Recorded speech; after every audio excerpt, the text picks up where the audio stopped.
Dear Dad, Dear daughter, another year you're gone, but where are you? it's Father's Day. Not sure if I'll get a letter from you today. I'm not sure if this letter is forgiveness or just the truth finally finding its voice. You weren't there, and your silence was the loudest thing in my ear. I read somewhere that God restores the years that the locusts have eaten. If that's true, then this letter's me, begging him for a harvest from the seeds I planted but never watered. To help me grow? Where were you? You planted a seed. How hard could it be?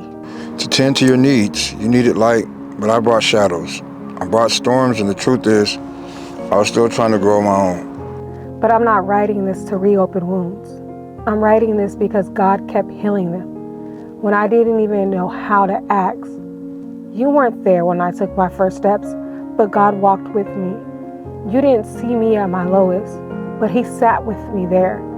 And still, somehow, I've never stopped wanting to hear, I'm proud of you. I am, not just because of who you become, but because you're still writing me. Your words, they feel like rain on dry ground. Now, God never stopped being your father while I was trying to find my footing as a man. I wanted a dad who would show up, but instead, I got a savior who never left. And now I see Christ stood in the gap between the father I needed and the one you couldn't be. So I forgive you, not because it erases the pain, but because grace rewrites the ending.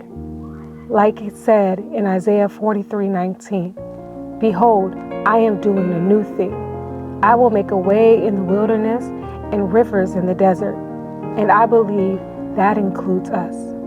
Then let this be the start, not just a letter, but a legacy of healing, of trying, and of love.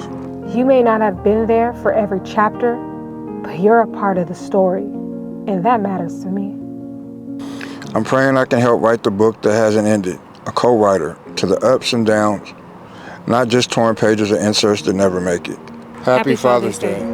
Not because it was perfect, but because Christ is, and through him, this broken glass became a window to grace.